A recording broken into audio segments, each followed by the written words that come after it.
कुठलाही सण यायचं म्हटलं ना तर बायकांच्या डोक्यात एकच विचार असतो की कुठली साडी नेसायची, कुठली ज्वेलरी घालायची. तर सकाळी सकाळी मस्त असं नाश्त्यामध्ये आज पोहे बनवलेले होते, ते खाऊन घेतले. आणि त्याच्यानंतर ना 2-3 साड्या होत्या आणि त्याच्यामध्येच विचार चालला होता की कुठली साडी नेसायची. पण याचं ब्लाऊज तर काय एवढ्या लवकर शिवून होणार नाहीत, म्हणून म्हटलं चला कटिंग तर करून ठेवूया ब्लाऊज पीस काढून.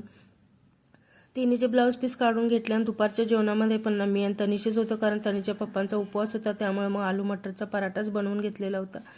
हे पण खूप छान चवीला लागतो. त्याच्यानंतर मग एक थोडंसं ठरवलेलं की आज काही पण करून ना किचनचे ड्रॉवर असतात ना ते बाहेरून तरी क्लीन करून घेऊया, कारण भांडी वगैरे घासताना ना त्याच्यावरती पाण्याचे शिंतोडे वगैरे उडतात किंवा आपला हात लागलेला असतो ना पिठाचा वगैरे, त्यामुळे जास्त घाण होऊन जातात. तर याला 15 दिवसातनं 10 दिवसातनं एकदा जरी क्लीन करून काढलं ना तर एकदम असं क्लीन निघतात आणि दिसायला पण मग थोडा दिवस छान वाटतात. तर कॉलिनाने थोडंसं निरमा घालून ना सगळं पुसून काढले, ड्रॉवरचे दरवाजे वगैरे. आणि त्याच्यानंतर मी इथं भरण्या ठेवलेल्या होत्या ते पण मग क्लीन करून काढलं लागलं.